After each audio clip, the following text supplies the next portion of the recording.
Hello everyone, welcome back to my channel. আজকে দেখো এক্সেলের আরেকটা ট্রিক্স নিয়ে চলে এসেছি।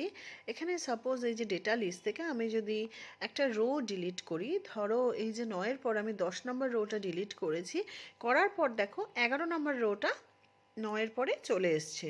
তো আমি যদি এরকম করতে পারি, যে রোটা ডিলিট করব আমি সেই রোয়ের পরের রোটা যেন অটোমেটিক্যালি আপডেট নিয়ে নেয়, অর্থাৎ পরের রোটা সিরিয়াল ওয়াইজ যেন চলে আসে। তার জন্য কিভাবে করতে পারি আমরা? একটা সিম্পল কাজ করব। রোল নাম্বারের নিচের ঘরটায় আমি ক্লিক করে ইকুয়ালস টু দিয়ে রো ফাংশন নেওয়ার পর মাইনাস আবার নিলাম রো ফাংশন, ব্র্যাকেট দিয়ে লিখব আমরা $A$1।